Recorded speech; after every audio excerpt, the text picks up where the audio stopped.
All right, so I'm gonna be real. Some of you may have attended this masterclass last time. I did adjust it a little bit, so it's slightly different. And I obviously have more insights to share than I did 3 months ago when the last time I taught it. But yeah, I'm super excited because we're gonna go through this masterclass, and some of you may have attended it before. So if you feel like this is repetitive, like you can just bounce, it's all good. I'm not gonna be offended. And some of you registered last time but weren't able to make it live, and some of you are brand new. So wherever you are in the spectrum, I'm super happy to have you here. So today we are basically going to go through this masterclass, and then I'm gonna invite you all to consider joining the larger Business Babe program. At the end, I'm gonna walk you through the course and what we're gonna learn, because obviously an 8-week program is going to go a lot deeper than an hour-and-a-half masterclass. So yeah, but we are going to go ahead and get started. So if you guys have any questions, inshallah, I try to address them in the masterclass. All right. So welcome to How to Start a Coaching Business Masterclass. This is if you want to start a business that is, you kind of selling direct services to people. So whether you have skills that you have utilized in your previous professions, or kind of certifications that you have, and or maybe you underwent a transformation yourself and you want to teach, if you want to do therapy online, counseling, this would be the best kind of business for this masterclass. If you're trying to sell products, or you're trying to do consulting where you're trying to cater your services to agencies or organizations, this may not be the best masterclass for you, because those are different types of business models, and I don't have experience with those. So unfortunately, I can't provide that much input. But if you are here to start a service-based business, then you are in the right place, inshallah. So I always love to do an intro. So please intro yourself in the chat, your name, what you do, and where you're tuning in from. I love to see who's in the room, what you guys do, and where you're all tuning in from. It brings me joy to see where everybody's from. So go ahead and put that in the chat. Also, you guys are going to see my vibe. If this is your first time taking a masterclass or a program with me, I like very, very interactive sessions. I really feed off of people's energy. And so the more interactive you are, the better masterclass you're going to get, because the higher my energy will be. Okay. So let's see. Aisha's in Florida. She's in healthcare. Raya's a teacher. She's in California. Love that. Love that. Yasmin is a finance business coach from Canada. So exciting. No, Nuda's from California. She's in pre-med. Yay, love that. Love all the Cali people. Asima's from England, and she's a mental health practitioner. Ayan's a doctor from Somalia. Selma, UK, work in central government. Oh, how cool. We have people from all over the world. Wow, this is amazing. Sophia from California, school therapist. Wow, so many different professions. This is amazing. Salam is social impact consultant from California. Oh my God, I love this. Farida from Canada, healthcare department, also from the CI program. Oh yes, Farida's in the CI program, which I love. She's doing great. She's doing all the homework. Super proud of her.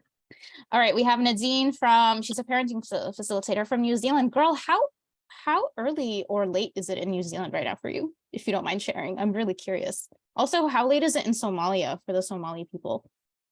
I'm shook. 6 a.m.? Girl, you dedicated. My ass would not be on a Zoom at 6 a.m. I'm very proud of you. Okay, I love that. I love that.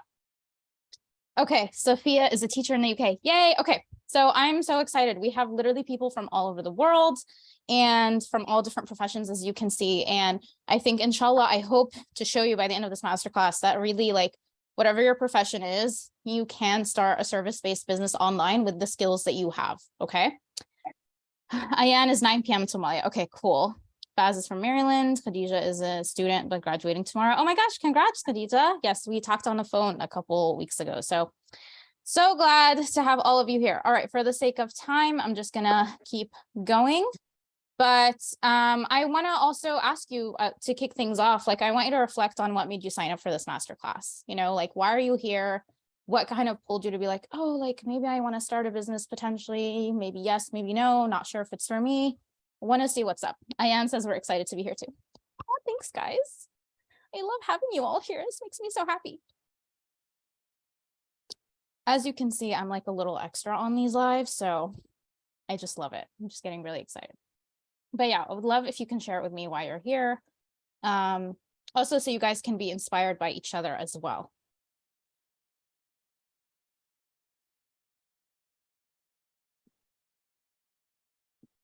Okay, Nura says she wants financial freedom and she enjoys teaching others.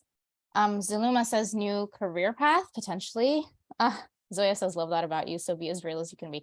Oh, girl, we're gonna be real in today's masterclass. We're gonna be real. Senma says, tired of doing 9 to 5. I feel that, definitely feel that so much. This is why I quit. Zuluma says, me too. Would like to coach parents teaching parenting skills. I love that. More parents need to be taught parenting skills. So please share your skills with the world, girl. I'm so excited. Raya's doing Montessori certification. That's amazing. That's amazing. Ayan says, I love to work from home and being my own boss. Yes. I love that so much. Really exploring this as it's out of my comfort zone, but also really interested in opening a business sometime in my future. Definitely. I love that you're here. And really my goal with today's masterclass is, even if you're like, oh, I'm not ready to start a business yet, what I want to do is plant the seed for you, right? Because it may not happen today. It may happen in 6 months. It may happen in a year, in 2 years, it doesn't matter. But I want you to start thinking about it, because as you're going to see from my story, I had the idea to start a business long before I started, but it took some time for me to finally be able to get us into a place in my life where I could. But it's important to plant the seed, because once you know you want it, then you're going to go after it, inshallah. Okay, want to open my psychotherapist practice one day. Yes, love that for you, Zoya. Like my job, but I don't want to do the 9 to 5, and of course, financial freedom. So we're seeing a lot of the same, right? Financial freedom, we want time flexibility, we want to be our own bosses, we want to work from home. Honest to God, you guys, I really think there's a reason we're seeing so many women, especially doing online businesses from home these days, because it is much more conducive to our lifestyles as women, right? I really believe the 9 to 5 was built for men. Like, it was designed for men in mind. It wasn't designed for women in mind. It was designed for a man who would go to work and then he'd have all his needs taken care of by his wife at home, right? So it was not designed for women. It was not designed for our cycles also. You know, we also know that we have different energies and different changes in hormones during our cycles. And some days, like, we're in so much pain or we're not feeling great and we don't want to go into work and we just want to rest. And you can't do that when you work a 9 to 5, unfortunately, right? So there's a reason these businesses really like appeal to so many women, right? So thank you all for sharing. I really appreciate it. We're just going to skip the poll for now for the sake of time. But what I'm going to do is share my story, okay, to get us started. So I graduated with public health in 2018 from the University of California in Irvine. I basically lived at home during my time in school. My parents couldn't afford to send me to a university out of state, and I was able to get funding to cover my tuition. Okay, alhamdulillah. So that was taken care of. But you know, I always had this dream that I wanted to go and like work abroad and like work with the United Nations someday and like be this like cool global citizen and all that jazz, right? So when I graduated, I applied for this fellowship where I got to live in both Seattle and in Washington, D.C. for a year. And it was a really, really fun time. I definitely enjoyed living in a different place that was not home. And that was also where I had my first 9 to 5, okay? In that fellowship setting in both of those cities. And much to my dismay, I hated it. I hated it so much. I hated the restriction on my time. I hated the restriction on my freedom. I hated when I had to come in and leave. You know, I remember the story when, you know, I was supposed to pull up at 9 and I pulled up at 9:15 and my boss was like, why are you late? And in my head, I was like, excuse me, who are you to tell me why I'm late? It's my life.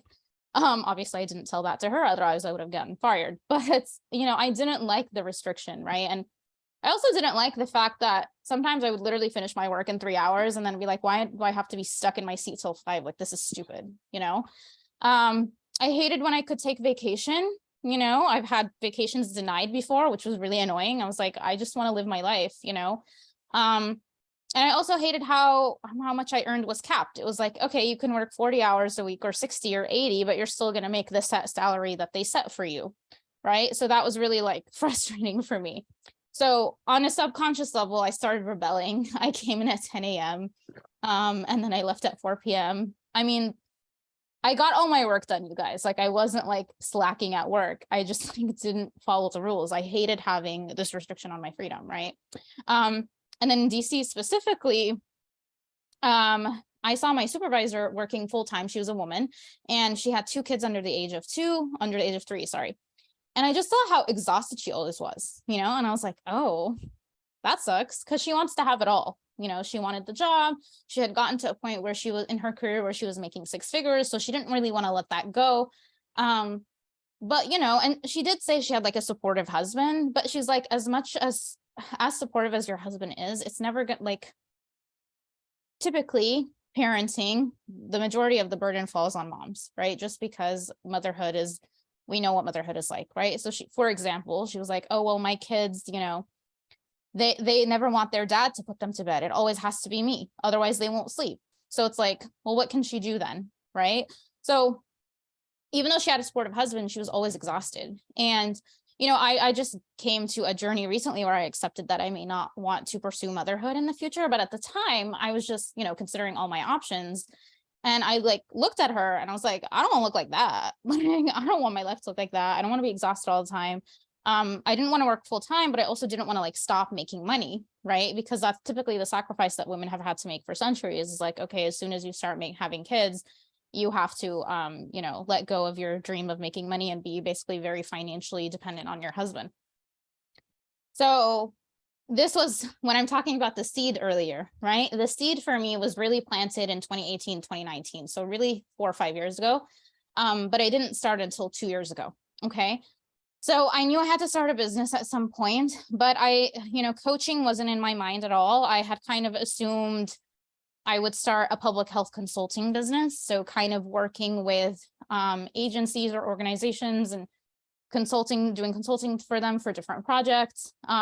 I saw one woman doing that, right, in DC. Actually, she was a consultant that our organization had hired, and she was able to set her own hours and charge her own rates. And I was like, oh, she's living the dream, right? And I love that, right?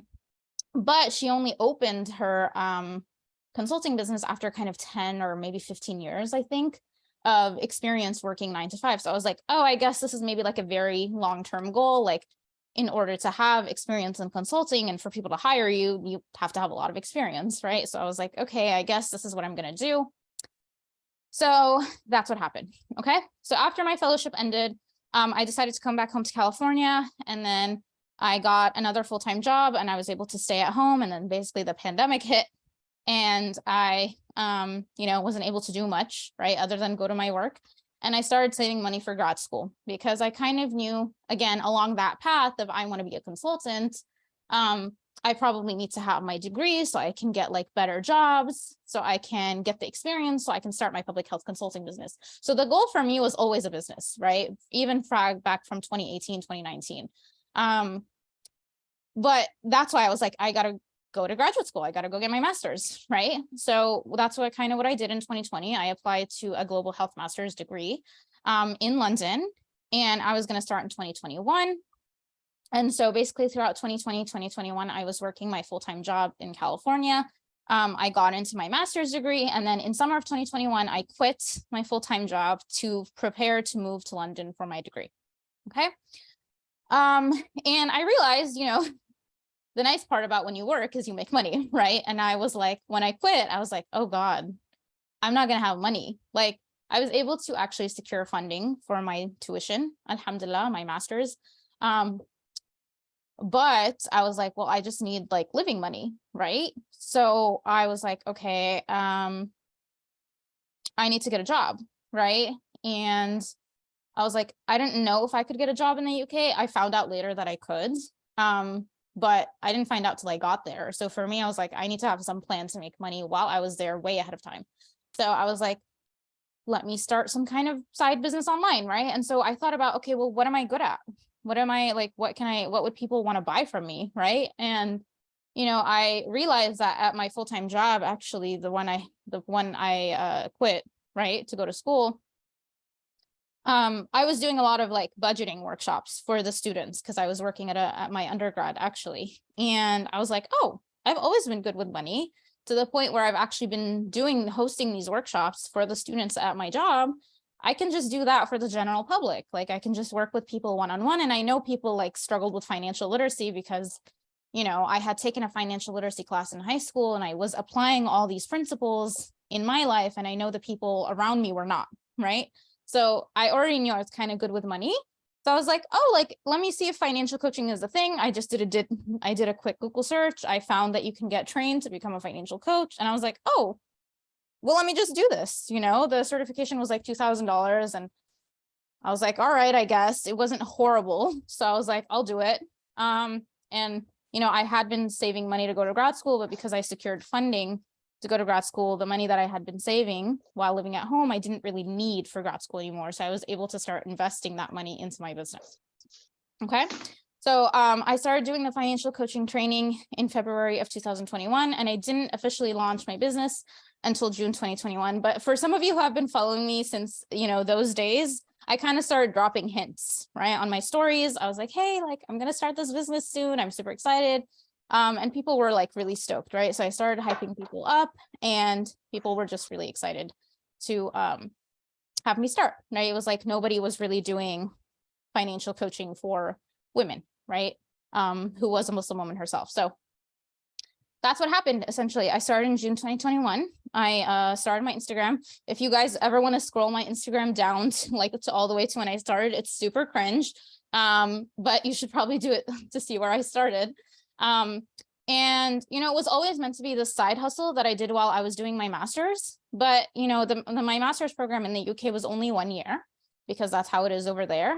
And, you know, subhanAllah, my business grew exponentially during my master's year. So by the time I finished in August of last year, 2022, I had hit the first 10K month in my business. And I kind of looked at that and I was like, oh, there's potential here. Like, why am I, you know, bothering you know, trying to get this work with a degree, you know, when I could just do this? So now obviously I'm pursuing it full time, and I've added business coaching since, and some of you have been following me. I don't know since when, but that's essentially what happened, right? And it was never my plan to start a coaching business. SubhanAllah, things just fell into place, and it was never my plan to take it full time. It was always meant to be the side hustle, but Allah had different plans, and I ain't mad about it. So this is what I'm hoping to do, inshallah, is, you know, however, like with this masterclass, I struggled a lot when I started my business in June 2021. I didn't know what I was doing when I started my business. You know, I don't come from a family of entrepreneurs. I made a lot of mistakes, and I want to help other women who want to start their own coaching businesses figure it out using my experience. Okay. But I want to say one of the best decisions I've ever made in my life was choosing not to live within the confines of the 9-to-5 lifestyle, because it was driving me crazy and I just couldn't do it anymore. Okay. So that is why we are here. So now to take it to you, why you should start a coaching business, right? Like, it's a lot of the things you guys talked about, right? The extra income, you can start a side hustle and it has the potential to become full-time. It can build you a lot of money freedom and massive wealth. Like, I'm literally telling you guys, when I had my first 10K month, I was like, how the hell did I just make $10,000 in 1 month? Like, I was shook. I was shook. I had never seen that much money in my life. I don't come from a really like well-to-do family. You know, like I said, like my parents couldn't even send me to college, right? And I was shook. I was like, holy crap. And I made this in 1 month. And I was like, what? And then I did it again. And then I did it again. And then I did it again. And I was like, this is not real, right? I was like, this is, you know, in my full-time job, this one, when I was working in California, my annual salary was $44,000 a year. So my take-home pay was like $2,700 a month. So to go from that to 10K in my business, I was like, what is happening? And then, you know, as I started investing into my business and got into coaching spaces, I saw women making like $20,000 a month, $30,000, $50,000, some women making $100,000 a month. And I was like, not in a year, in a month. And I was like, oh, I ain't never going back. Like, there is no way. Like, there is no way. So obviously the income, right? When you're starting to make that type of money, you are going to build massive wealth and obviously money freedom, right? Also the time flexibility, the ability to work from home and set your own hours, super helpful if you're a mom or wanting to become one, or honestly, just like you just want to live your life the way you want to live your life, right? So for me now, I'm at a place where I probably work 3 to 4 hours a day, 20 to 25 hours a week, and that's it. And I make more than I used to make in my 9-to-5, alhamdulillah. And obviously the third one is creating an impact, right? it is deeply fulfilling to help others. I think we all know that it's part of the human condition.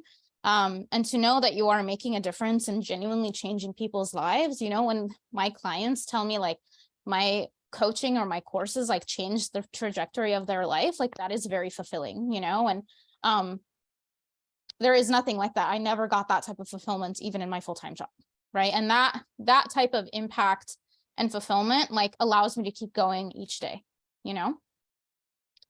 Okay. And here's what I want to impart to you all. I really believe anyone, and I mean anyone, can start a coaching or service-based business and make money online. And if you're here, you're meant to be here. Allah guided you and facilitated for you to be here. And what I also believe if you don't share your talents with the world, you are robbing people. I'm going to say that again. If you don't share your talents with the world, you are robbing people. And in a way, you're being selfish because someone needs you. Someone needs your skills. Someone needs your personality. Someone needs you to offer the services that you offer. I am so grateful that my coaches that I have, I talk about my coaches all the time, whether it be my business coaches or my life coaches, Zahra, who I talk about all the time. I'm so grateful they started their businesses and started sharing their skills and talents and knowledge with the world. They literally changed my life because they started their businesses. And I know that with my business, I have also changed people's life. So at the end of the day, sometimes you choosing whether to start a business or not, it's not just about you. It's bigger than you. You have talents you need to share with the world. Allah gave you those skills, those talents. You need to be sharing them. Like, you are robbing people if you're not sharing them. Like, I can't even imagine what my life would be like without my coaches. I'm so grateful they started their businesses and they changed my life, right? It is powerful. Coaching is powerful. Sharing your skills and your personality and the gifts God gave you is powerful, okay? It is human to human connection on a different level, okay? So for today's agenda, we're going to talk about niche, which is AKA what to start your business in. We're going to talk about how to fund your business. We're going to talk about social media, and we're going to talk about mentorship and how you should create offers in your business, okay? All right, there's a few comments. Just started my own business as well. I'm happy. It's very good for mothers and being independent. We can work from home and it's very convenient. Thanks for motivating me. I'm so glad you said that. Yes, you are. A lot of women are actually a lot happier when they start their businesses because they don't hate their lives anymore, which I don't really share that boldly on social media, but I'll share it with you all. But all right, here we go. So niche. All right. This is the biggest question. Like, Malak, like, I don't know what to like start my business in. I don't know what skill I should teach. Like, this is what we're going to talk about today. Okay. So let's talk about your initial business idea. So there's a couple ways to think about this. Okay. So I want you to think about in your life, what is the area or skill where you are 2 steps ahead of the average person and can teach that or those particular skills, right? Maybe it's something that you taught yourself, right? Or maybe it's a skill you already do at work. So like I said, right? Like for me, it was like, okay, I was already good with money. I knew I was kind of better than the average person, and I got to, you know, practice my coaching and my teaching in my job. So I was like, oh, whatever I'm doing in my job, I can just kind of transfer to my business, right? It wasn't like I had to pull up something new, right? Now, the catch, when you think about this, is not just something you're good at, but something you love, okay? Because when you start your business, you're gonna spend a lot of time talking and teaching about this thing. So you need to love it, otherwise you'll burn out, right? So we can be good at a lot of things, but we might hate them. So for example, you can be good at like editing essays and writing, right? But you hate it. You're like, I don't want to stand edit essays all day. Like, I'm good at it, but I don't want to do this all day, right? It has to be something that you would love to talk about all the time, okay? That is one way to think about a business idea. The other way you can think about it is, what is a transformation that you have undergone yourself that you are passionate about relaying to others, right? Maybe, so for example, I can think of, I've had, for example, divorce or marriage coaches who like maybe struggled in their marriage and then they were able to overcome it. And now they want to share that transformation with others, right? So they go and like, they get certified in, you know, relationship counseling or whatever. And now they want to teach that to others, right? Women, one of my own clients is a divorce coach. She actually now teaches women how to pick themselves up after divorce, because that's what she did, right? So she, was like, I underwent this amazing transformation in my own life, and I see other people struggling with this, and I really want to impart my wisdom, right? What is like something where you can act as your own testimonial because you went through that own transformation, right? This is something that like is a lot of hiccups for people. They're like, oh, like, I can't start a business because I don't have testimonials. I haven't helped others before. You don't need to have helped others before. You need to just have helped yourself. Do you know why? Because most people are not helping themselves, right? So the fact that you were able to take this step and help yourself, and actually you can see a radical transformation in your life, whatever it is, fitness, health, marriage, divorce, kids, parenting, whatever, right? If you can act as your own testimonial, people only need that, right? People only need you speaking your truth and sharing your story, and that is sufficient. Okay. So here's some ideas, right? So if you're a photographer, for example, you can create a coaching business teaching others how to become better photographers, right? You can teach people, hey, this is how you do angles, lighting, editing. I met with a client recently who is a really good photographer, and she's really interested in teaching businesses or business owners who have product-based businesses how to take good pictures of their products, right? So if you sell like clothes or candles or whatever, you have to take nice pictures because aesthetics matter, right? When you're choosing a product. So she wants to teach business owners how to take amazing pictures because she's a photographer herself, right? And I'm like, that's amazing. I don't see anybody doing that. That's awesome, right? If you're a physician, you can coach med students or residents on how to get through those rough times and long hours, or you can teach other physicians how to create work-life balance if you've been able to do it yourself, right? If you have if you've undergone a painful period in your marriage and you overcame that, or you overcame divorce, you can coach about that, right? If you're a graphic designer, you can teach others how to be graphic designers as well. So do you see how like you can take your skills or your transformations that you already have and turn them into a business? And the beautiful part, you might be like, well, Milik, there's so many other people doing this. I don't care if there's so many other people doing this, because they're not you. They're not going to have your method, your personality, and your energy, right? Like there could be, this is a question I got. So some of you may know I have a financial coaching training, right? I'm teaching other Muslim women how to become financial coaches. And people were like, I can't believe you're teaching other people. Like, aren't you creating competition? Like, oh my God. And I'm like, no, because, my clients who went through the program and are now starting their own businesses, they're starting completely different businesses than me, even though we're technically teaching the same concept. They're a different person. They're a different human being. They think about money differently. They view money differently. They have their own personality. Like some people may not just vibe with me. I get comments all the time that I'm too much, I'm rude, I'm whatever, right? So some person might be like, Melek's not the girl for me. And then they go to like Fatima's financial coaching page and they're like, oh my God, I love Fatima. I love her calm demeanor. I love how gentle she is.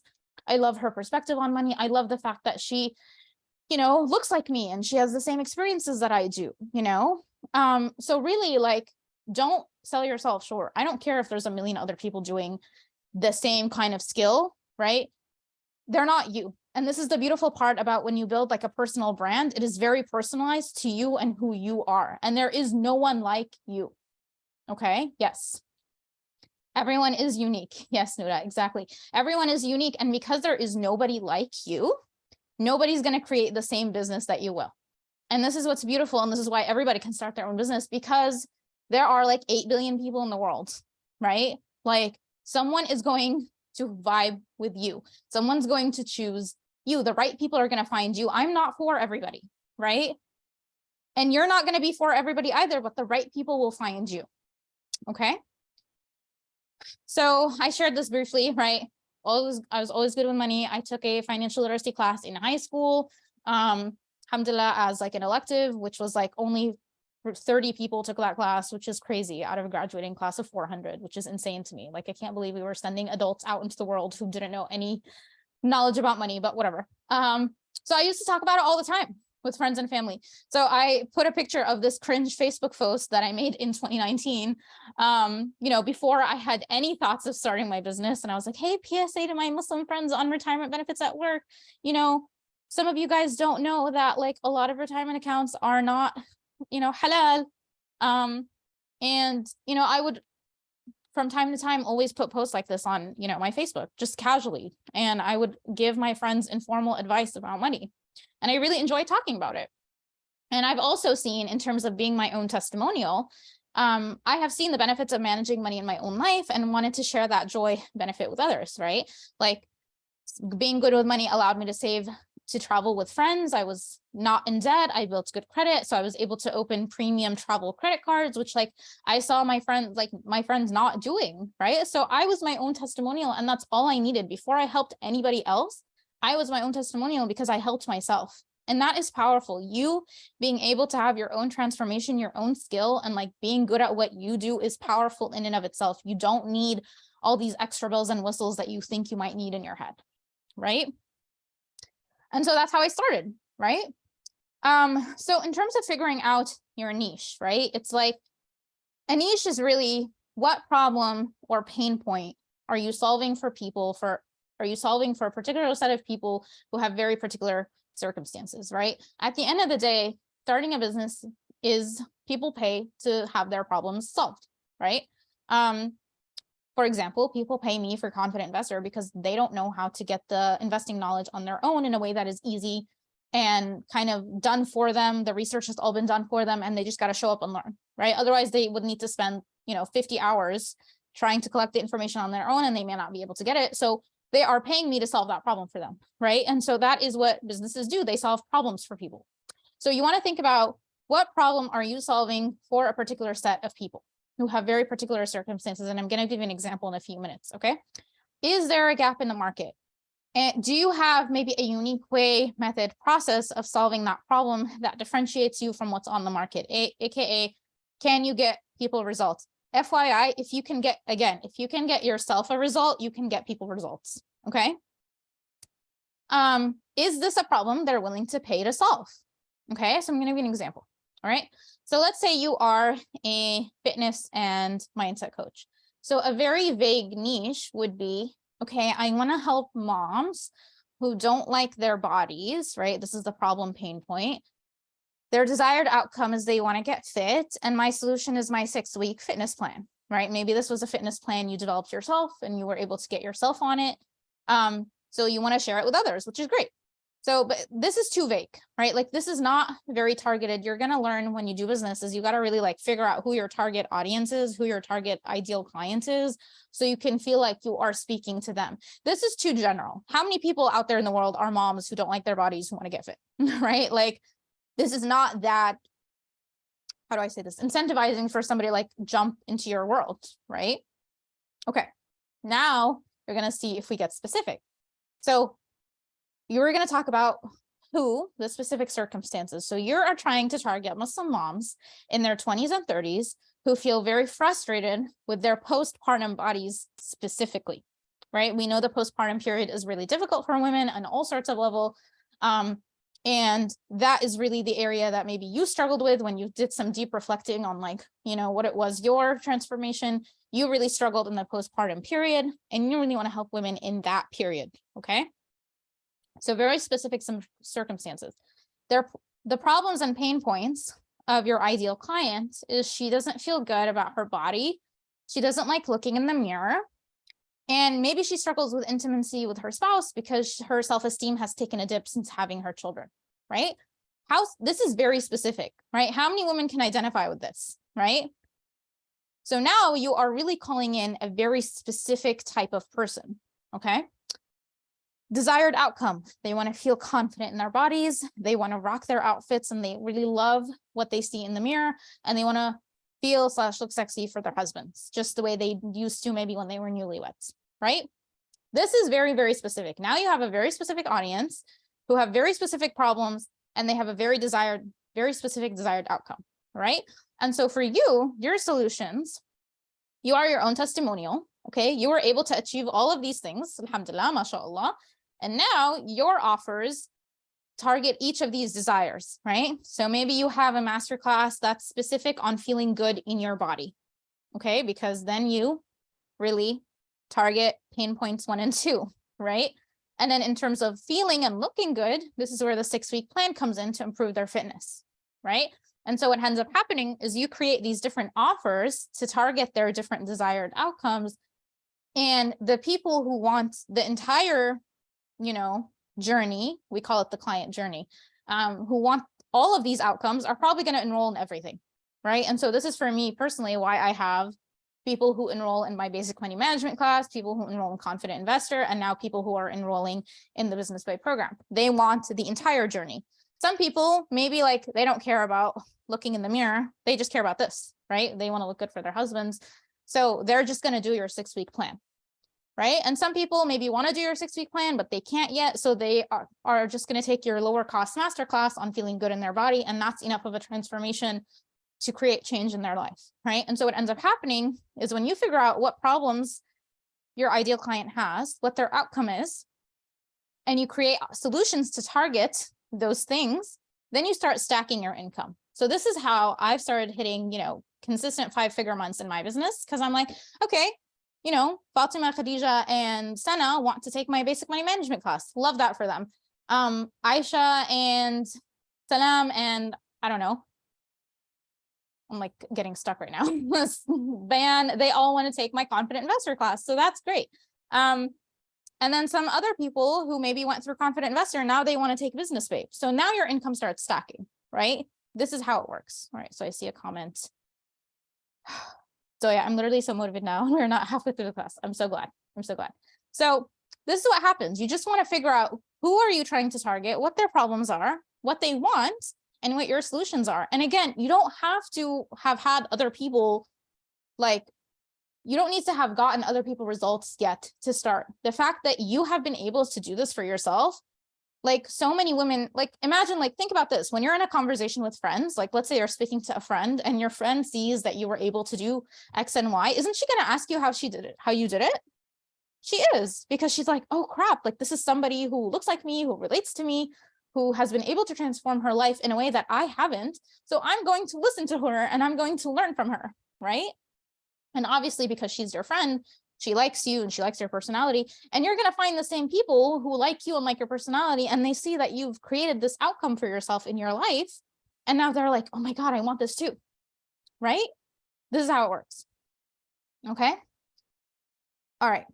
Now we're going to move on to funding and safety net. FYI, ladies, as you can see, we can go so much deeper into niching, but we don't have time for that in this masterclass. I'm trying to give you basically just kind of, I don't want to say surface level because that's not what I'm trying to go for, but more so these introductory ideas into these concepts, just to kind of get your minds going. Okay.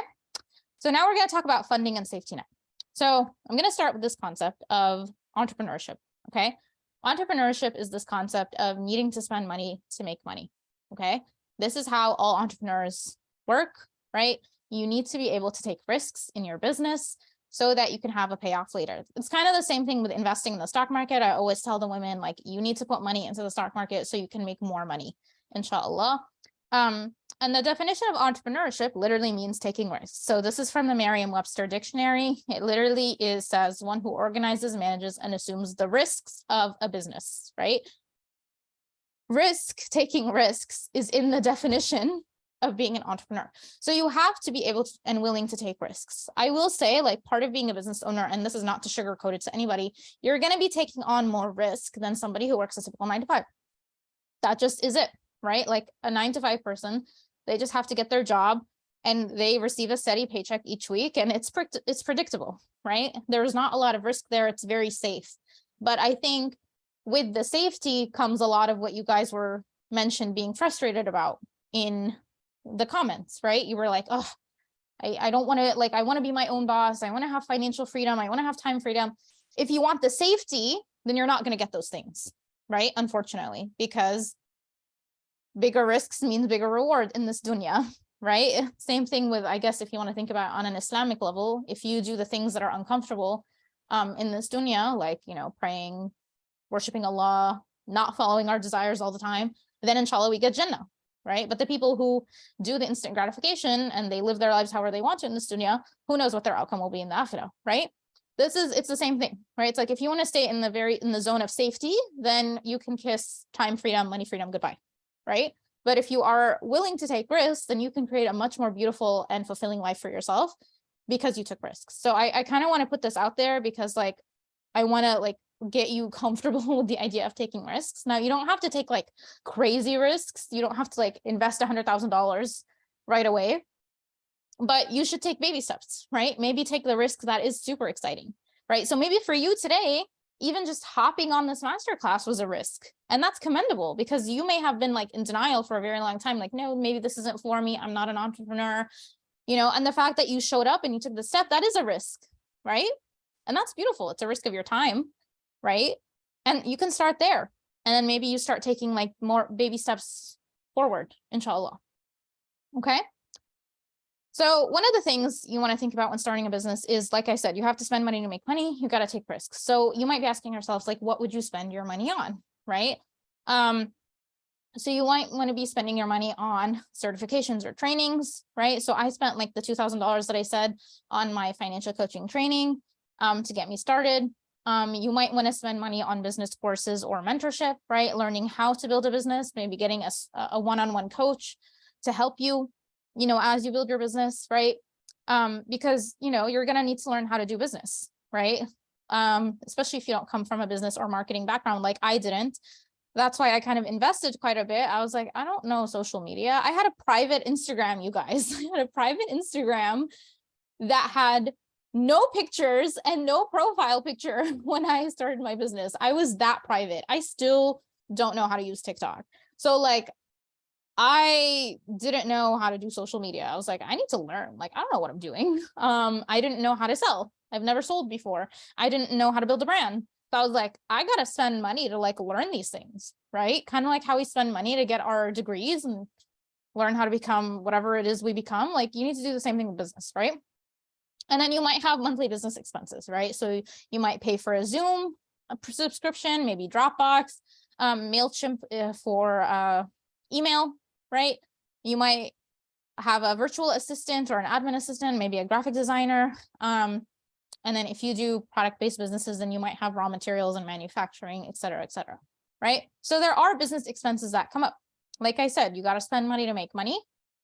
So how are you going to fund your business, right? So obviously the first one is your current job, right? So if you have a current job, you might have to dedicate a portion of your monthly paycheck to help you fund your business expenses, right? Because where else would you get the money? You might have to do savings, right? If you maybe worked a while ago or you still have some savings, you might need to pull from some of those and fund your business expenses. You might have to do loans from family or from a spouse, right? Maybe your husband's willing to support you and loan you a couple $1,000s to get you started, right? I actually had to do this. I had to borrow at some point. I got to a point where I, and I'm going to share it with you, did I remove it? Oh no, here it is, sorry. I'm going to share with you my funding for my business. Sorry, y'all, I've had a mini heart attack. I was like, no way did I remove that slide. That slide is very valuable. But I had to do this at some point. I got to a point where I had basically used up all of my savings and I was like, I'm running out of money. So I had to borrow $2,000 from my brother. And that's okay. You know, I would encourage you though, if you're going to go this route, choose a family member who's not going to be like mean about it and who's not going to hold it over your head, right? Somebody that you trust and you feel safe with. Okay. And crowdfunding. I've also seen people do this. So I saw a woman actually try to raise $2,000 to be able to pay for her like positive parenting certification that she wanted so she can do coaching for parents. And alhamdulillah, she was able to raise the money from family and friends who wanted to support her. And that was really beautiful, right? Obviously, like you don't see like interest-based loans on here because that's not an option for us as Muslims. So obviously I'm not going to suggest it, right? But these are kind of the ways that you can think about how are you going to fund your business. And eventually what's going to happen is as you start making money in your business, you will invest from your business revenue, from your business income into your business, right? So you won't need to pull from your current job. Honestly, you may have quit your job by this point. You don't need to pull from savings. You don't need to take out a loan or do crowdfunding because your business will be generating enough income on its own to be able to pay for your business expenses by itself, which is, alhamdulillah, the point that I got to now. And it's a great place to be here because you don't have to rely on these other things. But initially, like I said, you got to take risks, you got to spend money to make money, and you got to do what you got to do. Okay. So let me tell you about the phases of building a business, so you're not surprised the way I was. Okay. So there are 3 phases to building business. There is the no money broke phase, as I like to call it. There is the some money break even phase, and then there is the money overflow phase. Okay.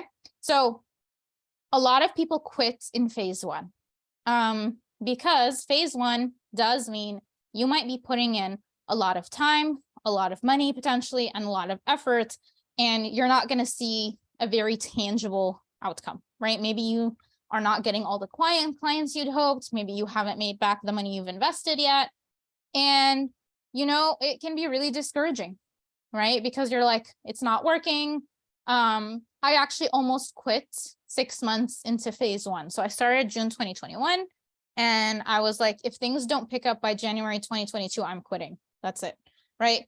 I didn't know that phase 1 could last a while. Again, I don't come from a family of entrepreneurs, so nobody told me this, right?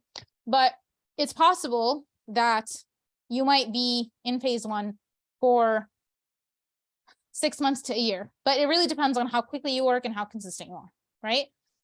Because it takes time to establish yourself, to establish your reputation, to establish your brand, and to establish trust, right? There's a lot of fake people and scammers on the internet. So how are people going to know you're legit? Like, and how, you know, it's going to take time for people to like literally like pay you, right? Send you their money online. So it does take time. But I think what people don't tell you about phase 1 is that it is all working and it's all adding up behind the scenes. You just don't see it. So I didn't know that, right? I was like, no, it's not working. All I could see in front of me was that it's not working. I didn't realize that it was all adding up, right?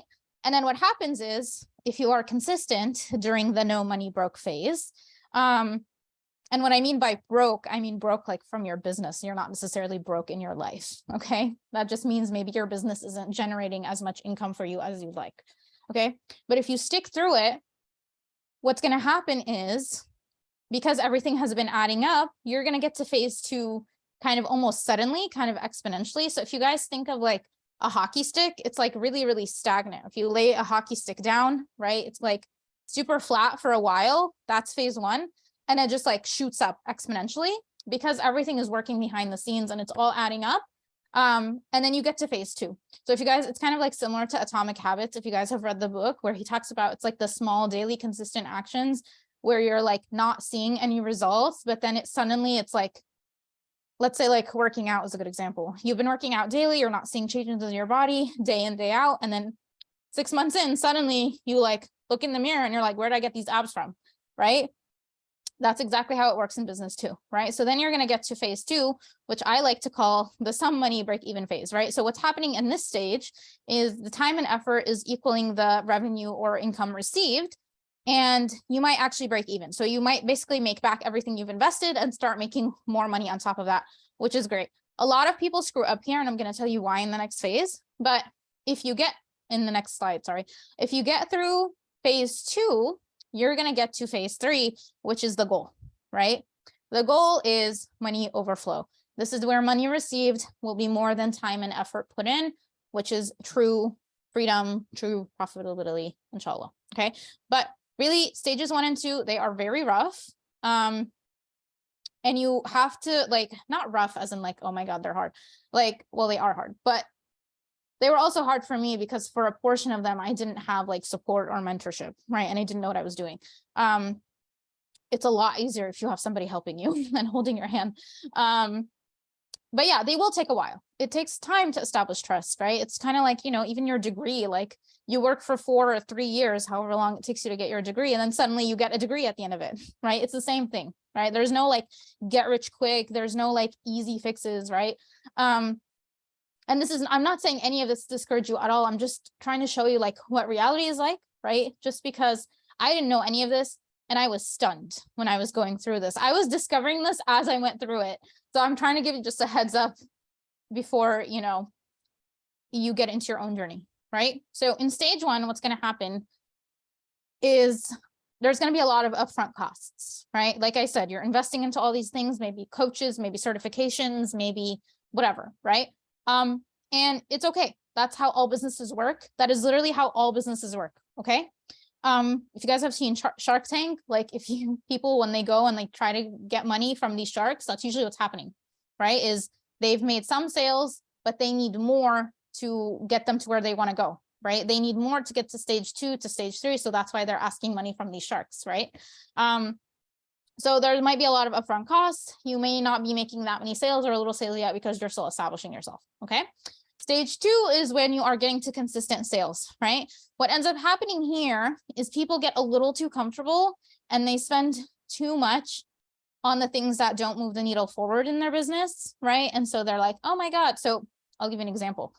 I made my first $10,000 last August in my business. So of course I was like overjoyed, right? Because I've never seen that much money. But I instead chose to take a good portion of that money and I reinvested it back into my business. I hired my current coach, Emily. And I told her, I was like, I am so happy I had my first $10,000 month, but I want this to be consistent. Like, I don't want to be like, what is it? What do they call it? Like when you have one single and then like you fizzle out, a one-hit wonder, right? I was like, I don't want to be a one-hit wonder. I want this to become my reality. I want sustainability, right? So I had to delay. I mean, could have gone on a really nice like post-graduation trip with that $10,000, let me tell you. But I was like, you know what?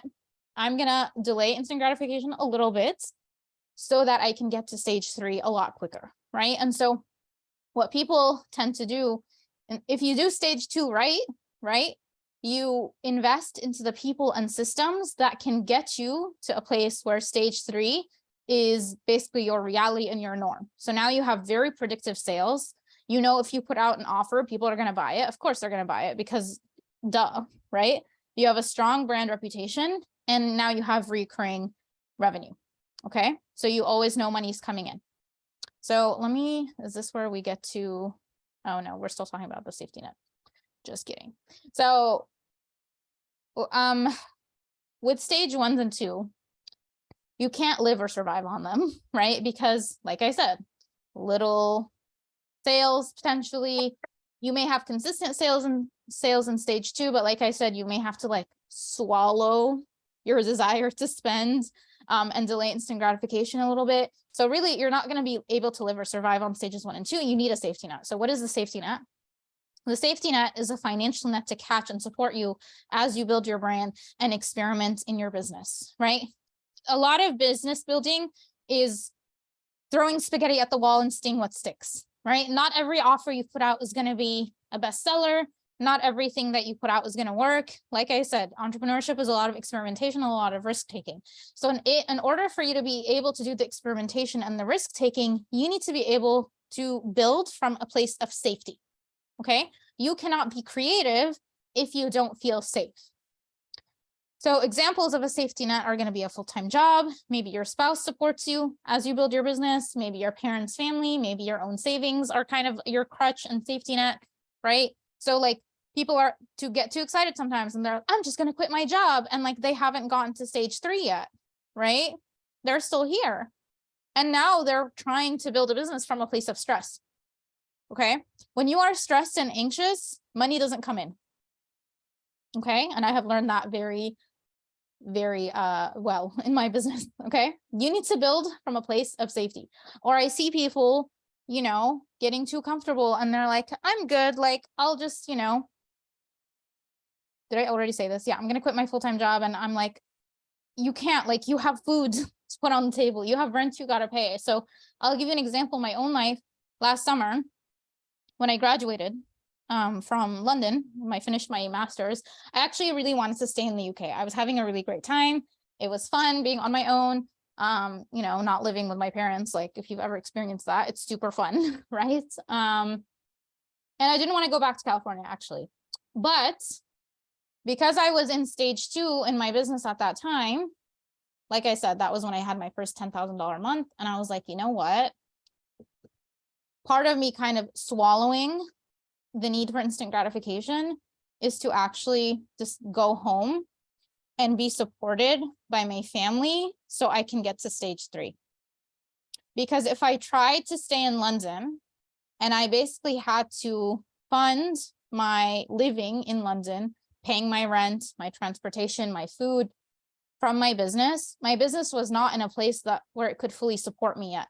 So I was going to be extremely stressed. I didn't want to build from a place in my business where I was like, oh, like, if I don't make an extra sale today, if I don't get a client today, I can't pay my rent. Like, that does not work. If you are trying to build from that place, you're not going to make money in your business. Okay. So for me, I was like, no, you know what? I'm going to go to a place where I'm going to go home, be supported by my family. And this allows me to experiment. It allows me to play. It allows me to take risks comfortably. And that decision was probably one of the best decisions I've made in my life, because alhamdulillah, now I've gotten to stage 3. Okay. So let me tell you my timeline. Okay. So from February 2021 to January 2022, I was funding my business from my full-time job, right? So I paid for my certification from my full-time job, which I hadn't quit yet. I didn't quit it till June. And like I said, the savings that were supposed to go towards grad school, okay? Because I got my master's paid for. So my safety net was my full-time job. And then when I started school, I also had my scholarship stipend. So that was kind of helping me pay for my rent and my food and whatever, okay? Even though I had started my business to be a side hustle, because again, I didn't know about the stages. I was like, yeah, I'll just start my business and I'll start making comfortable money right away. But like, I didn't, because that's not how it works. So that's not what happened in reality. And I still, like, you know, I was using some of my savings from my full-time job and my scholarship to fund my living during this stage 1. Okay. So stage 1 is really when I was not making any money in my business. Okay. Or very, very little. But again, everything was working for me behind the scene.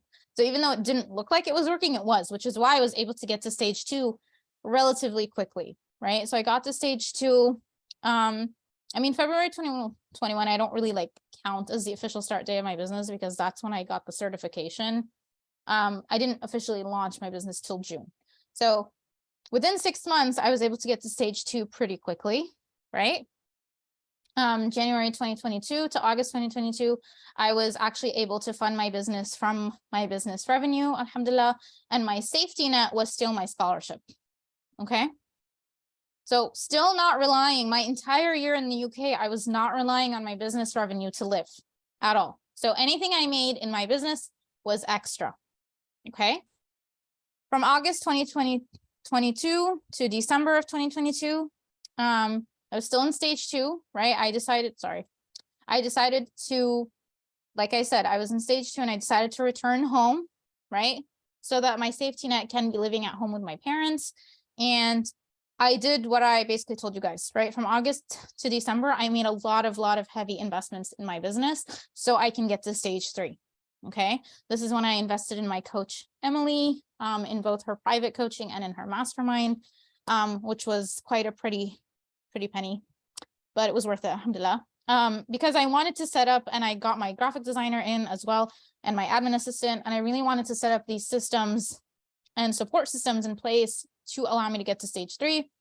And then from January 23, honestly, from this year onwards, my funding is my business revenue, right? Any business expenses come out of my business revenue. And then the safety net is the business itself. So now if I wanted to move out and live on my own, I'd kind of be comfortable doing that because I know my business would support me. Now I'm not going to do that till I get married, because that'd be dumb. But you know, alhamdulillah, I got to stage 3 relatively quickly, within a year and a half. I kind of whizzed through the 3 stages, but I'm going to tell you, things didn't start picking up for me until I started investing in support and mentorship. When I was trying to figure things out on my own, it was not working because I didn't know what I was doing, right? As soon as I started getting support, which was kind of in December of 2021, this is when things really picked up for me, alhamdulillah. So let's see, there's a comment in here. Oh, it's just an Instagram profile. Okay. How much I've invested in my business? I think around 75K. Honestly, I've lost track at this point. And this is from when I started. Like I said, I delayed instant gratification a lot in stages 1.5, I like to call it, and stage 2. And the majority of those investments were in mentorship and came from my business revenue. And my business revenue has generated over 6 figures, probably 150K at this point, since starting, alhamdulillah. And now 5-figure months, 10 to 20K months are my norm. Okay. And this is all a result of delaying instant gratification. So we talk about this all the time. Like, Islam is built on this foundation of delaying instant gratification. I have definitely seen that in my own life through my business. Okay. Now, you probably have this question, right? Do I have to invest that much? You're like, Melek, you're crazy. $75,000 is a lot of money. That's more than I make in my yearly salary. I get it. Totally get it. Honestly, no, I don't think you need to invest that much. This is actually a question. This is actually something I've been reflecting on recently. I don't know that I should have gone that big and that hard that quickly.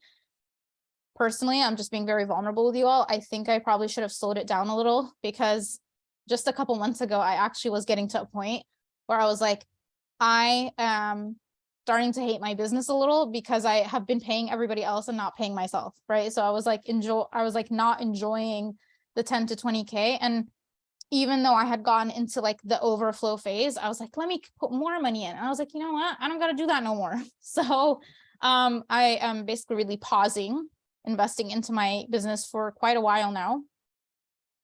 And I'm not going to be investing that much. However, I will say, I think really to get you from stage 1 to stage 2, like, you really need support. Otherwise, again, when I was flailing and doing it on my own, that's why I like almost quit my business 6 months in. I was like, I don't know what I'm doing.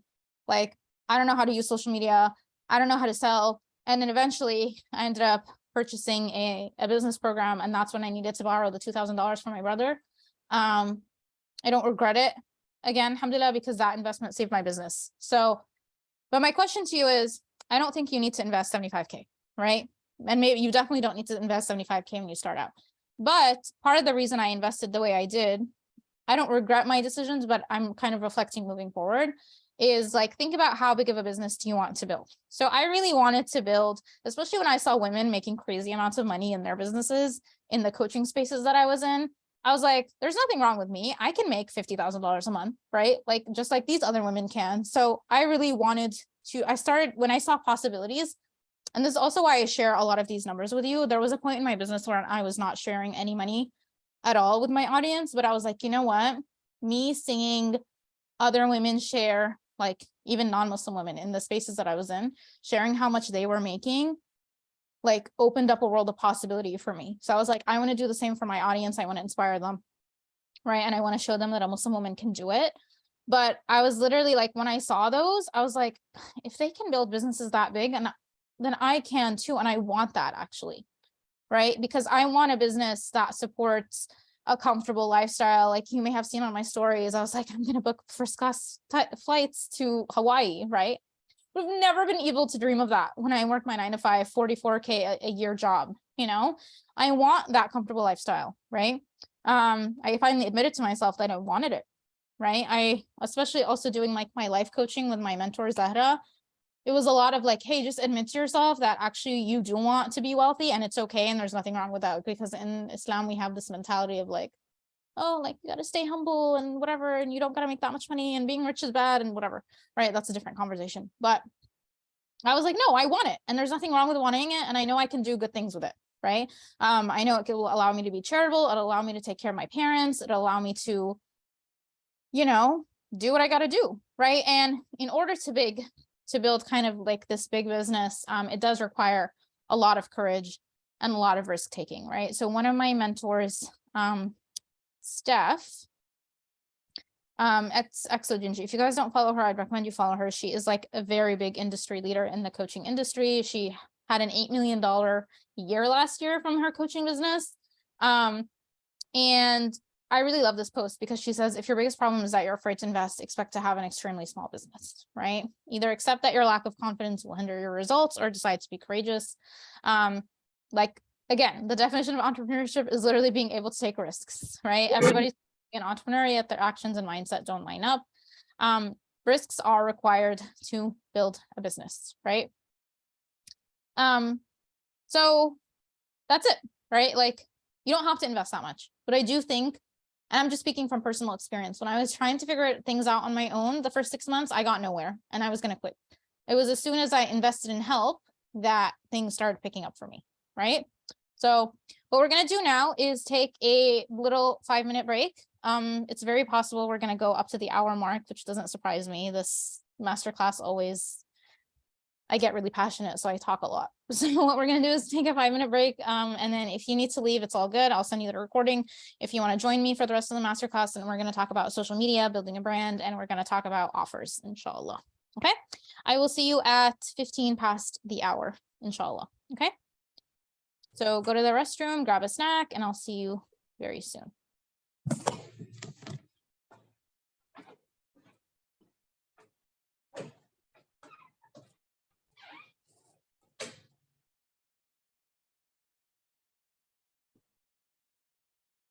All right, ladies, we are going to go ahead and re-tap back in. No, just tap back in, I think is probably the right word. Okay, so now we're going to talk about social media. Recording in progress. Okay, so social media, quite frankly, in my opinion, you might have people who disagree, but I think the people who disagree would be rare. I don't think it's optional to build your business at this point. Everybody's on social media. This is how people are actually finding the people they want to work with. How many of you okay, how many of you, if you want to work with somebody, a therapist, counselor, lawyer, whatever, right? You look people up on social media, or you look them up on Google, and then you're like, oh, they have a website. Do they have a social media account? Right? Let's be real, right? We view somebody having a social media account and showing their face as credibility and trust, right? You have to have a consistent online presence and build a personal brand. People need to know you, right?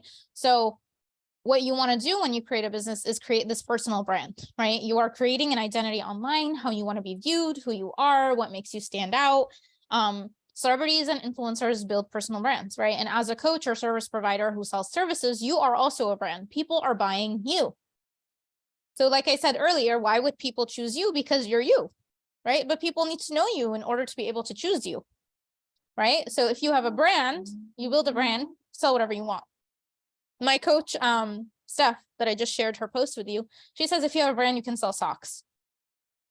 Like you can literally sell whatever you want, right? Something as simple as socks. You can sell whatever you want. And this is why, you know, when you think about Shakira as a singer, but she sells perfumes and people like love her perfumes and buy them, even though she's not a, you know, person who does that. But why do people buy it? Because it's Shakira, right? Why do people buy Rihanna's Fenty Beauty, even though she's a singer?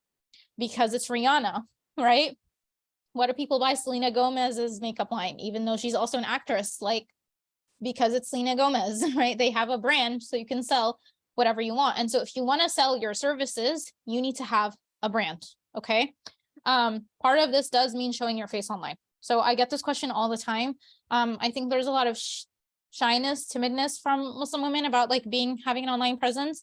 But my very strong opinion is that people need to see and trust the people they're buying from, right? Especially today when there's so much fake news, when there's so many fake accounts, right? Like even me, before I got my account verified, how many people were messaged by scammers pretending to be me?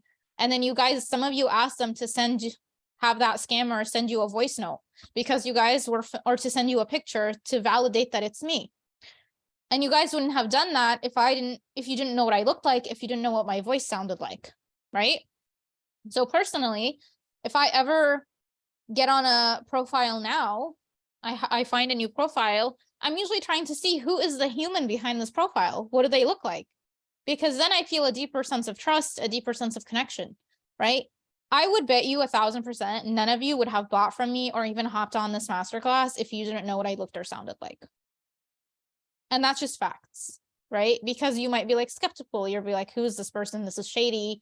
Why does she not have any pictures online? Is she hiding something, right? This is just from like a human psychological standpoint. Like if you can't see the person you're buying from, people are not going to pay you.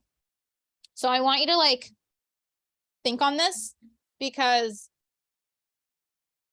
and it is a hurdle you can get over. Like I said, I had a very private, no profile picture, no pictures, stalking only others kind of Instagram account 2 years ago. Okay. When I tell you I was very private, I was. But the reason I asked you to think about your why again and thinking about risks, like if you want to build a business and sell your services and share your impact and share your gifts with the world, you kind of have to like get over this roadblock, you know?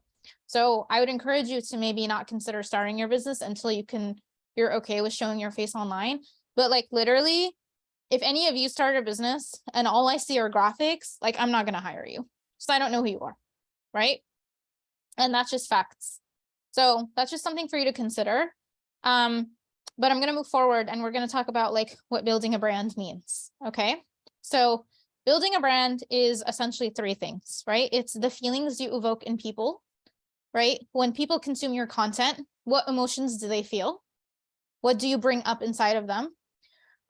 What makes you unique, right? What is, your unique opinions, processes that you have that makes you stand out from others? Like, why would they choose you over somebody else, right? And then who you are. So what are your likes, your dislikes, your hobbies, personality, your story, right? People need to know these things. So for me, and I'm just going to use myself as an example, not because like I love myself, except I do, but not in this context, because you guys are all familiar with my brand. So the feelings I evoke with people is, a lot of empowerment. I literally believe all women should have some sort of money and income in their life. I don't care if you're married. Like, I don't care if your husband provides. That's great that he does. I'm glad he's doing his job as like a Muslim man and doing what Allah told him to do. That's great. But I don't care. Like, you need to have your own bag. And I really believe that, right? And I'm very much about female and financial empowerment for Muslim women.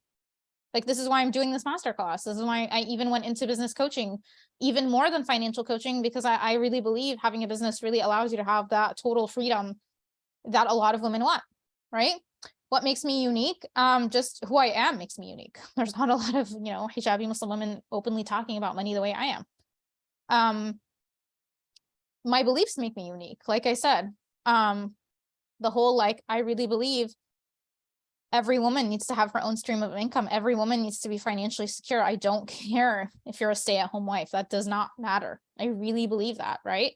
Who am I? Like, you guys know who I am. I have a funny personality, sassy, bold. I like love stories. I like Bridgerton. I like the Kardashians.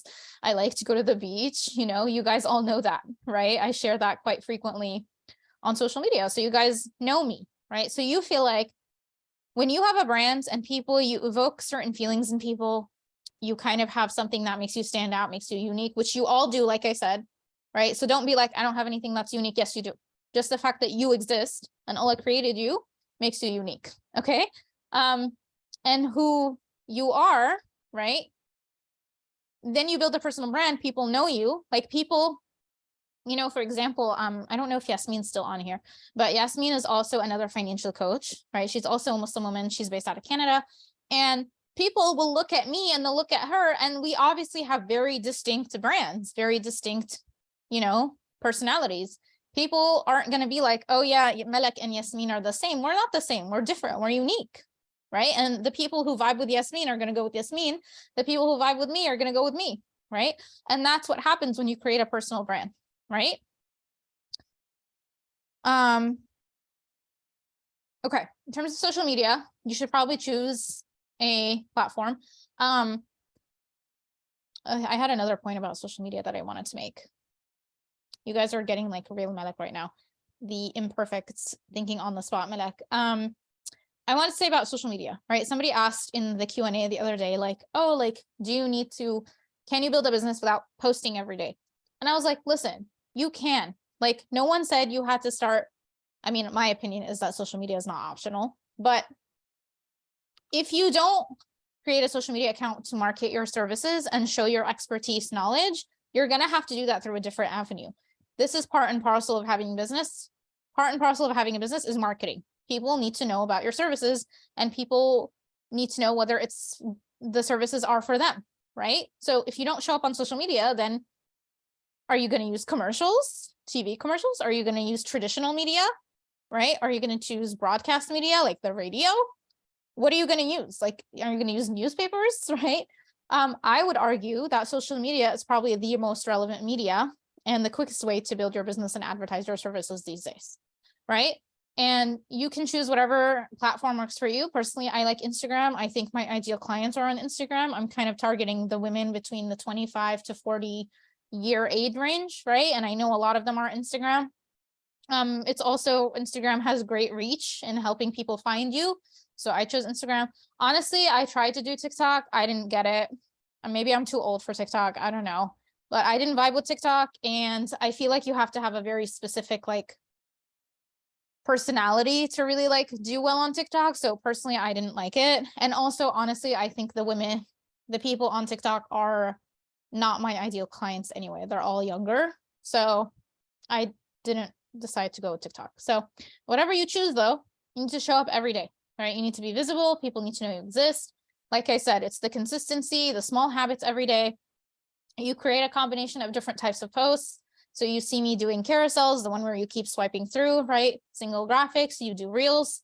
And you create valuable content, the type that people save, where you share your knowledge, your expertise. Brand personality content, the type that people share, and story content, so people know who you are, okay? So the types of content that we have are what I call value posts, right? So this is where you share helpful tips or raising awareness about a particular issue that folks can implement right away. This is the type of content that people save, right?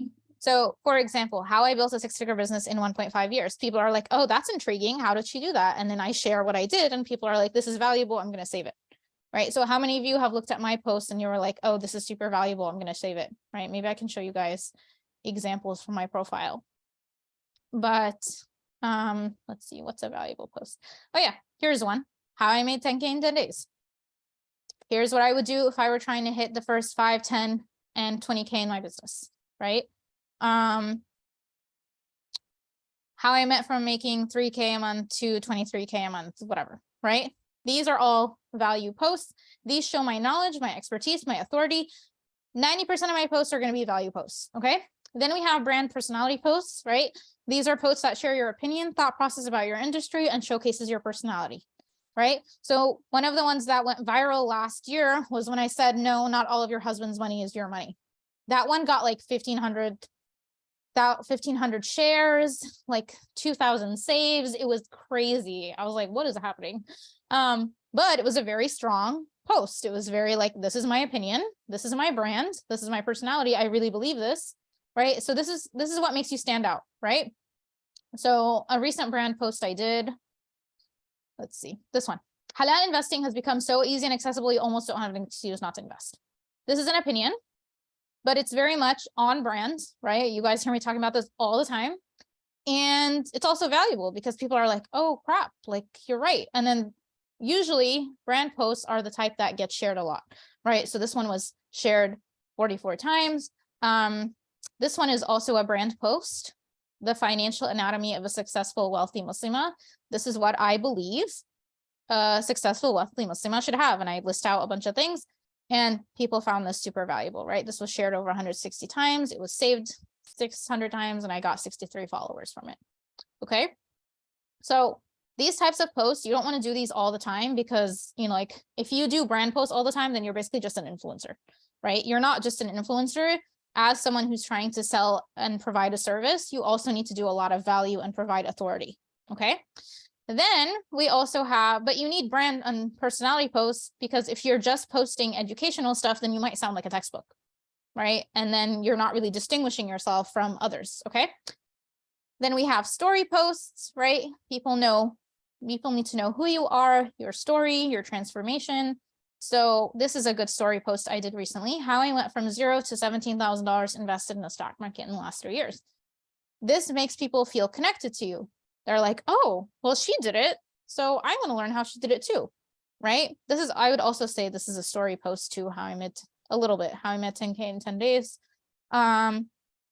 This one, how walking away from things I don't like made me $100,000 in my business, right? You are sharing your story, okay? And people love that. People connect with sharing their stories. And this also makes you memorable, right? When people know your story, they are more likely to work with you, right? So if you do a combination of value brand and personality and story posts, you're going to create a winning business and people are going to want to hire you, right? Because now you have hit, like, people know you know your shit, right? People also know who your personality, what your personality is, what your brand is about, right? And whether they vibe with your brand values. And then they also know who you are as the human, right? And they are able to connect with you, and you create all three and you've got a winning ticket. Okay. Then people will hire you. Okay. So when you do those combination of those three posts, right? Ideally your social media brings in leads, or ideal clients, right? You bring in ideal clients, you show up, you sell your services every day, right? I mostly sell in my stories. As you guys see, I don't really sell in my feed as often because my feed is really filled with value for people. For anybody who lands new on my page, I don't want people to view it as like salesy or spammy. I was like, oh, this girl is just about selling her stuff, so I don't want to follow her, right? I want my feed to be full of valuable content for somebody, whether they decide to buy from me or not, right? And as you build your brand, more people are going to watch your stories and more people will buy, but you can't rush this, right? Sales will be slow in the beginning. It's okay, right? And part of what gets people to watch your stories and feel more connected to you is your brand posts, right? So when I share stuff like this, or I share stuff like this, and then your story posts, these really get people feeling connected to you. And they're like, I'm interested in this girl. I want to learn more about her. I want to find out what's going on with her. I'm very curious, right? We're all nosy human beings. Let's be real. And the people we find interesting, we want to follow and see what their life is about, right? And people follow you. They start seeing you every day. You show up, you be consistent. People eventually want to pay you. Okay. So now let's talk about offers. Okay. So like I mentioned before, there are several types of offers.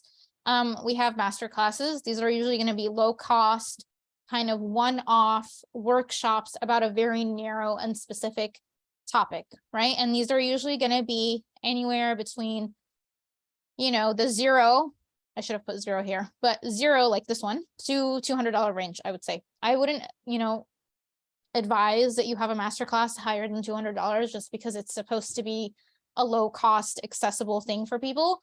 So, and the reason you offer these is because you're going to find varying degrees of people in your audience. You're going to find people who are doing well financially, those who are maybe struggling, and maybe those who are okay financially, but they're not ready to invest in your higher priced items yet, right? In your products yet. Maybe they're not ready to work with you one-on-one, but maybe they want to suss you out and check you out, right? So some of you probably hopped on this masterclass because you were like, I want to check out my next style.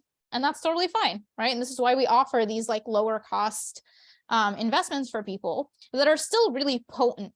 By the way, they're still really good. They're still filled with value. They're still super helpful. Somebody should leave your masterclass feeling like they could make a change in their life, right? So it's not like you're withholding all the information and hoping people will buy your stuff, right? You're still trying to provide as much value as you can, right? So I've done masterclasses on budgeting. I've done masterclasses on financial expectations during marriage, et cetera, et cetera. So they're very specific, very narrow topics, okay? And they're usually very low cost to make them accessible for as many people as possible. Then what we have typically is what we call our group programs, right? These are going to be anywhere between 2 to 12-week programs is what I've seen. These are going to be between $500 to several $1,000s.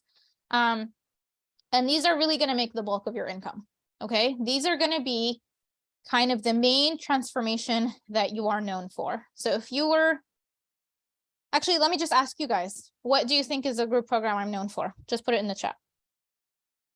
Let's see.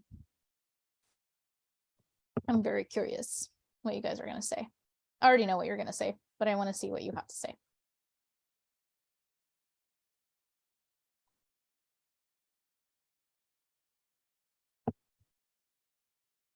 Oh, don't get quiet now, guys. I will sit and stare at you until you answer. I'm very comfortable with silence. Okay, beautiful. All right, have people saying business babe, confident investor. Beautiful. Okay, that is essentially it, right? So you guys know me for those two programs, right? These are my signature group programs. These really are meant to promise a very kind of specific transformation for a specific topic, and you're really going deep in this program. So for confident investor, for example, My goal is for you to go, if you know nothing about investing, my goal is for you to go from knowing nothing to investing at the end of it. So it's very specific to the topic of investing, right? And it's deep. We go very deep in the program. We go very detailed, right? It's also a little bit more hands-on, right? Like I'm in with my clients in Slack. I'm supporting them. I do Q&As with them. And I'm really like helping them get through this transformation, right?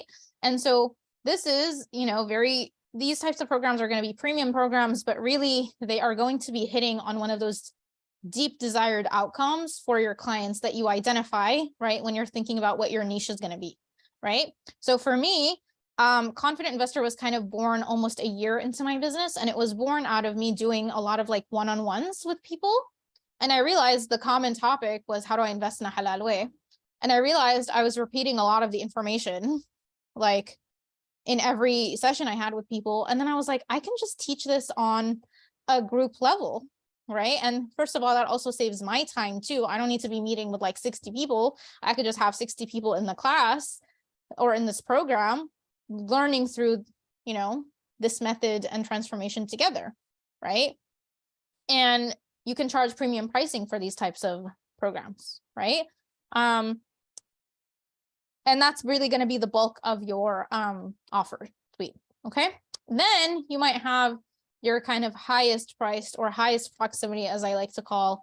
So this is going to be private, working with you one-on-one, right? This might be just one-off sessions that you can charge premium prices for, or what we like to call long-term coaching. Okay, so if you want to work with people for 2 months, 3 months, 6 months, a year, I've seen as well, like that's also what you can do. Okay, so this is really from like lowest accessibility to highest accessibility, right? If you're doing a masterclass, it should be the one-off masterclass, right? You do the masterclass for a day, people ask you questions during the live, but as soon as you hop off the live, that's it, right? To protect your time and your energy. Group programs are going to be more involved. That's also why they're higher priced too. And they're a lot deeper than how much you can do in a one to 2 hour masterclass, right? And then private coaching is obviously you're working with somebody directly, so you should be charging a lot for your time, okay? So what I would recommend if you're going to start a business is I'd recommend starting with one-off, one-on-one sessions. So you can kind of get testimonials and you get to work with people and you get to understand your audience more and what their needs are. Like I said, like I was doing a lot of one-on-one sessions with people, and I noticed a recurring theme, which was halal investing. And so Confident Investor was born directly out of those interactions, right? So I built a signature group program. So I did one-on-one, and then I built Confident Investor, and then I kind of phased out of one-on-one, and now I'm stacking Business Babe onto my offer suites, right? So, and then I also did my little smaller program, which was the Financially Savvy Muslima, the basic money management one. And so now I have a bunch of products, right? But I don't recommend you start off with a bunch of products. I recommend you start with one-off, one-on-one sessions, get to helping people one-on-one, learn from them one-on-one, maybe even if you do free sessions just to get testimonials, right? That's what I did. I started with doing free sessions as well. And then, you know, as you gain more confidence in your skills and in who you are, and as you get more testimonials from people, and then you can start building out your signature group program that you can kind of charge the premium pricing for. Okay, so that's how we recommend you start out. I'm going to touch on mentorship a little bit. Do you need it? Right? Technically, no, you really don't. At the end of the day, if you really are not in a position to invest into mentorship or coaching, you can find all the info you need on the internet, right? However, I will say building a business is not like working a 9-to-5. Okay, and working a 9-to-5, you have people around you, you have a boss telling you what to do, you have people keeping you accountable, your boss typically has deadlines for you. With a business, you really have to be on top of it, right? You have to keep yourself accountable, and without a sense of community, it can be very isolating, okay? And typically the people in your life who work 9-to-5 jobs and are content with their 9-to-5 jobs are just not going to get it. Okay. This is why I intentionally place myself in masterminds or in group programs with other entrepreneurs so I can be motivated by them moving, them doing things in their business, them getting results for themselves. Whereas like my community around me in my real life, like my friends, none of them are entrepreneurs, and neither is my family. So they're all very supportive, alhamdulillah, and they like want to see me succeed, but they're not supportive in the way that a coach or a community can help you who are experiencing the same thing, right? So I believe it's not necessary, but it supports you and lifts you up. It helps you with business strategy, with client interactions, if you have any sticky ones, which I've had many, money mindset. It helps you with, you know, getting support and being accountable, and it allows you to collapse time. Okay, this concept of collapsing time, things that would take you years to do and figure out on your own might take weeks or months with a coach. Okay, the way my sped up timeline is because I've invested in mentorship, right? You guys saw my timeline. That is a result of me investing into getting support because again, I didn't know what I was doing, right? So that's what I would say. Okay. And I would say as soon as you can, maybe it's not at the beginning, maybe you're not able to at the beginning, but as soon as you can, get mentorship, get into spaces that expand you, that support you, that keep you on track as soon as you can in your business, okay? Whenever you start. Okay, Sophia says, how did you find the best mentorship for you? So the way I choose mentors is really just energy and intuition. I know that's very vague, but you know, when we talked about building a brand right here, this is why it's so important. Where is it? Brand, right? My current mentors, both Steph and Emily, I just love their brand. I love their personality. We have a lot of similar values. I love their energy. I obviously know they know their stuff because they've gotten results for themselves, right? They both know how to build their own businesses and they've both built them to multi six figures. And I'm like, they know what they're doing. So, and I like them and I vibe with them. And my intuition is telling me to go for it. And it's really that simple. I don't overthink it. So, yeah, that's how it is, really. And this is why showcasing who you are and your brand is really important on social media, because literally that is how people will choose you. People are not just going to choose you because of, you know, your stuff. A lot of people know their stuff. And this is why I said, like, people are like, oh, I don't have anything that makes me unique. Why would people choose me? That's not true. Your uniqueness is your personality is your superpower. That is why people choose you. That is how I chose my coaches, right? That's what I would say. I don't overthink it, really. I'm just like, yeah, I like her. I vibe with her. She knows her stuff. We're just going to go for it. My intuition feels good. I make istikhara. I give myself 24 to 48 hours to make a decision, and I just go for it. Okay. Now I'm going to say this. Before you build your business, you need to build your self-esteem. It is a precursor to building your business. Your sense of self-worth and validation cannot come from external social media validation at all, right? It has to come from Allah and from within. Otherwise, anytime a dissenting opinion or hater shows up, you will crumble, and so will your business. You cannot crumble anytime you get a hateful comment on one of your posts, anybody sends you a hateful message. There are going to be people who disagree with you. Okay. I get hate messages all the time. I don't care. I know my stuff, right? Like, of course it affects me. I'm human, but I think I've gotten to a point where it probably affects me for like 5, 10, 30 minutes max. And then I'm like, I'm good. I don't care about their opinion. I know who I am. I'm very grounded in who I am and the message I have to share and my relationship with Allah. And I'm not going to let these haters stop me.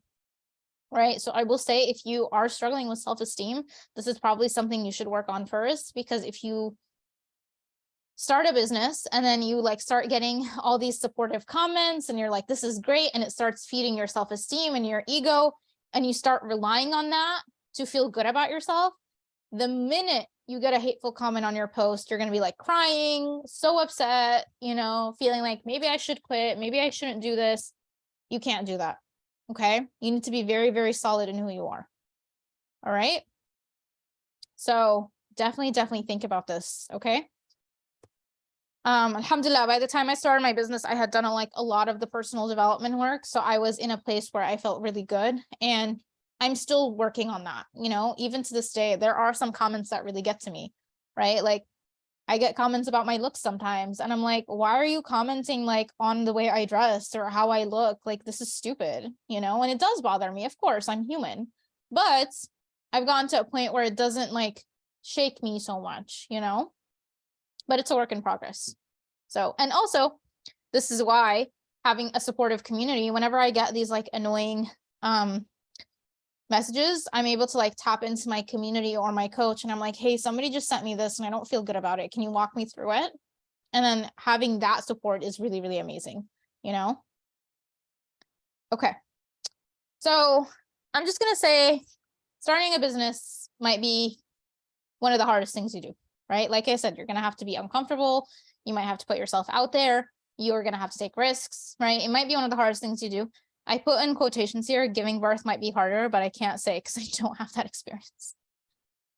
But I will say probably giving birth is one of those things, like, it's like, oh, I've heard a lot of women say like you do it and then you forget the pain after you see your kid, right? Building a business is constant. You have to be consistent, right? Maybe raising kids is like maybe a better equivalent. I don't know, but it is going to be one of the best things you do, right? Like the time freedom, the money freedom that you guys talked about at the beginning, this is what you will get.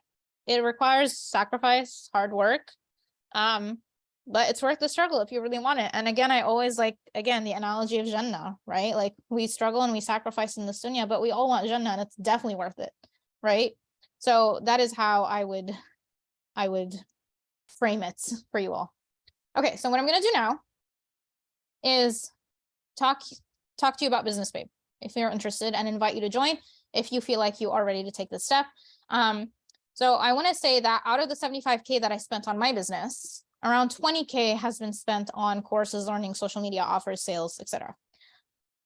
Let me just say, I'm pretty salty about it. I'm pretty salty that I had to pay that much to learn the basic foundations of building a business.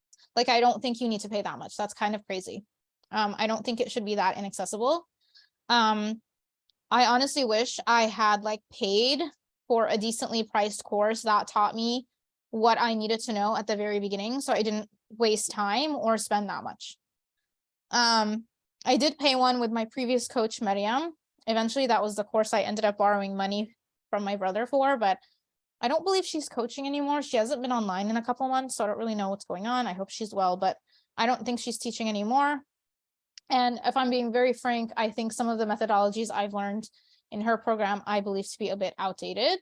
And so I decided to create my own program. And also I've had a lot of women asking me to create this program. So I'm going to basically just walk you through the program. So alhamdulillah, my graphic designer created an amazing sales page for the course. It literally has all the info you need.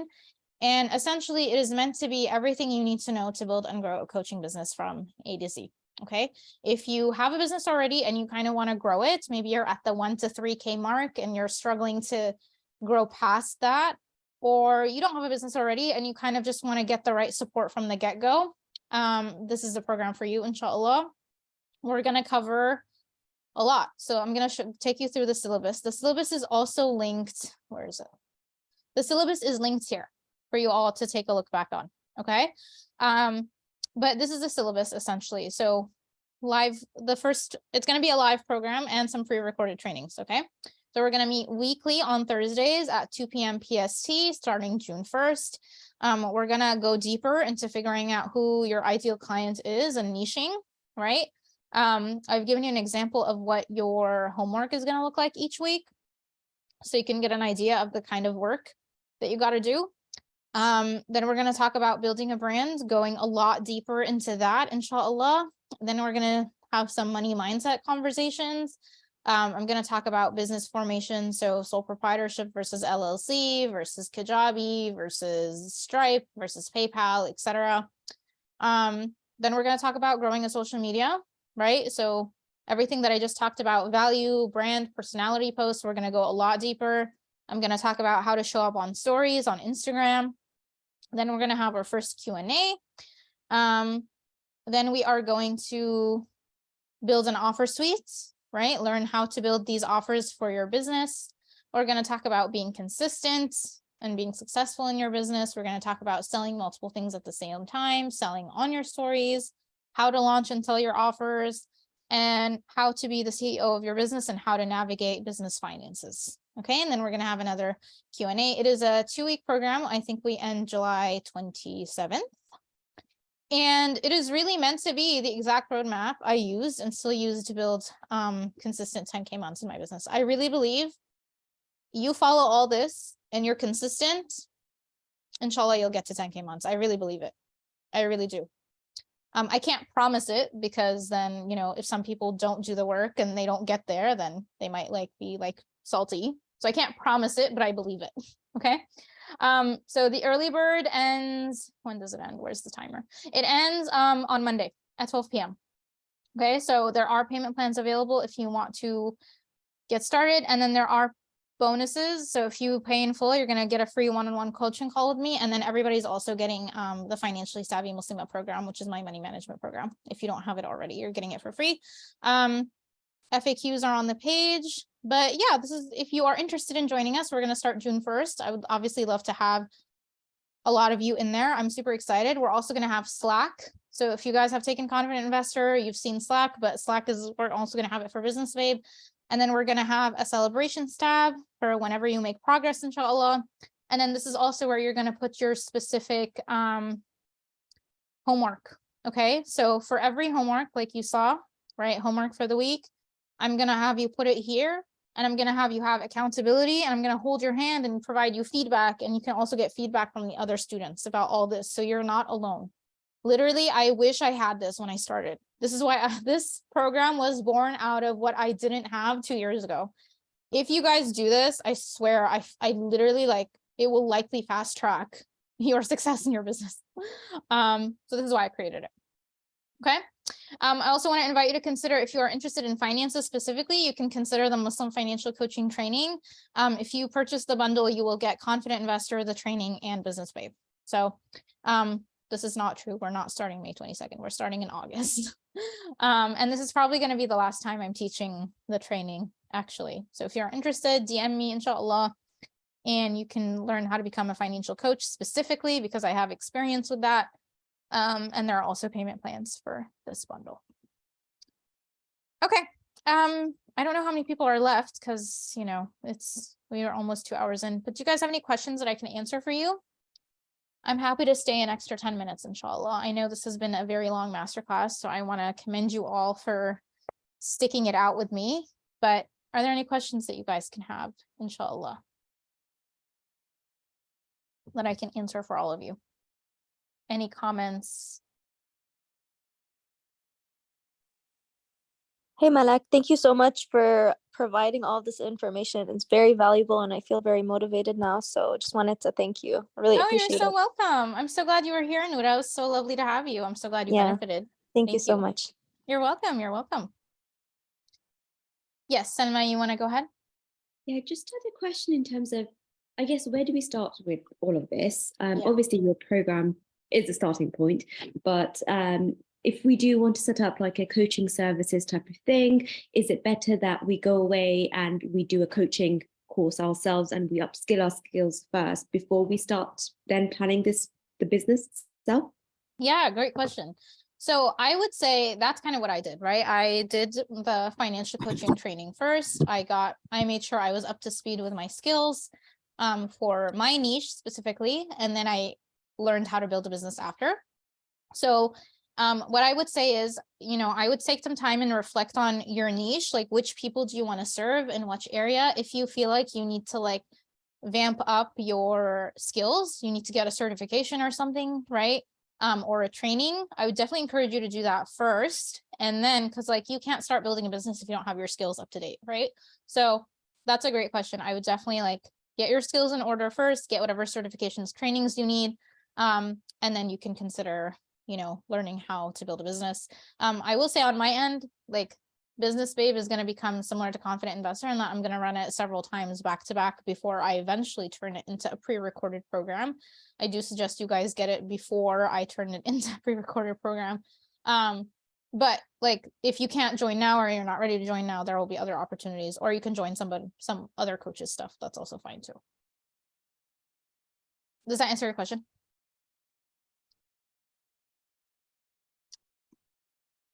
Okay. Thank you so much for your time, energy. Thank you. I really appreciate that, Nadine. Thank you so much. Okay. Anyone else have any questions, comments?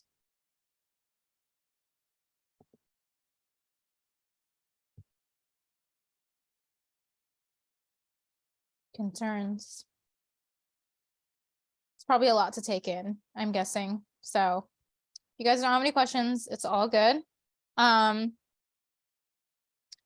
Awesome. Okay, we will go ahead and wrap it up. Thank you, ladies, for joining me. I hope you had a great session, inshallah. I hope this was helpful. I will be sending you the replay and the slides, inshallah, if you want to look it over.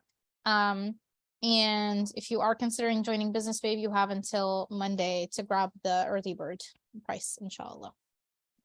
You're so welcome, everybody. I'm so glad you had a great time. I will see you all where I see you, and hopefully we can continue connecting on Instagram, inshallah. All right, ladies, I hope you have a wonderful day.